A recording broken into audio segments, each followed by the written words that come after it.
Hi everyone, I'm Bill Anderson reporting for the Trudy Haynes Show, and although school is out for the summer and City Council goes into their recess, the major issue is still public education and just how we fund it. The school district is facing a proposed huge deficit heading into 2013, and now no one seems to have the actual answer as to how to close it. We went to City Council to talk to some of the people who are involved in this process and see what they're proposing. One of the people involved is Councilman David O., who actually had his office commission a study to find out just where we are in Philadelphia in terms of progress in public education. Here's what Councilman O. had to say. What this report shows is that we are lagging very far behind. Of the local 105 school districts in our region, we are ranked number 95.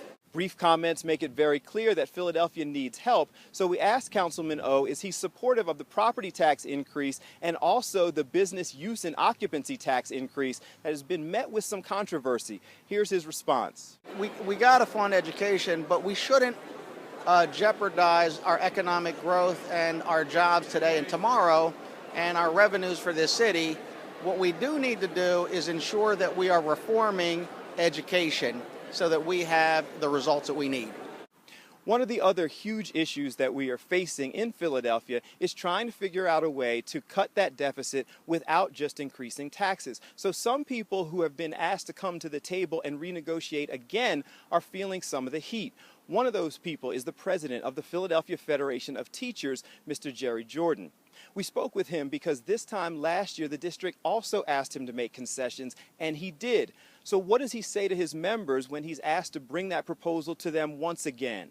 I told them what the district told us, and we negotiated from that perspective with the knowledge of what they said was the real number needed. And to come back this year to ask for additional give-backs to the tune of $156 million is what they have as a line item in their budget. You know, I said, I can't tell my members that because it then says that I'm lying. I lied to them last year. One of the ways that the city was looking to increase funds, the mayor's proposal was AVI, or the Actual Value Initiative, where they would reassess properties throughout the city and generate about $94 million, a line item that was already included in the school district's proposed budget. We went to City Council President Darrell Clark to find out where we stand with the Actual Value Initiative and is it going to pass City Council. With respect to AVI, Council has acted in committee and indicated that while we commend the mayor in terms of his attempt to go to AVI and actually support his attempt to go to AVI, but we found ourselves in a position where we just weren't ready, meaning the collective we, the city of Philadelphia, the council, and a number of state legislators were not prepared based on the lack of a whole lot of things. And we thought it was prudent to have transition legislation, which is currently in place that will allow us over a 2-year period / require us in a 2-year period to go to AVI. We think that's the most practical measure. So seemingly with AVI, or Actual Value Initiative, off the table, there is still this $94 million that the district is expecting. Under the current proposal of City Council, a slight property tax increase as well as a business use and occupancy tax increase, the money raised would only represent about $40 million.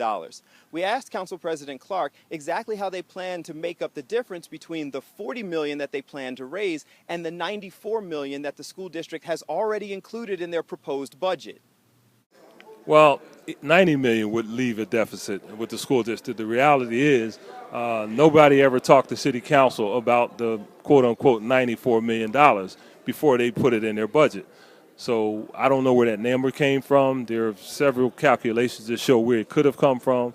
But at the end of the day, we're here again, and understandably, because education is one of the most important aspects of our society, if not the most important. We're here, and hopefully we'll be prepared to put $40 million additional for the 3rd year in the school district budget. So unfortunately, folks, as we head into the summer, as it relates to education, there are a lot more questions than answers. We encourage you to continue watching The Trudy Haynes Show because it's the only place where you'll hear from all of the newsmakers who are actively involved in these decisions. I'm Bill Anderson, radio host for 900 AM WURD. Thanks so much for watching The Trudy Haynes Show exclusively on Bounce TV, and we'll talk to you again soon.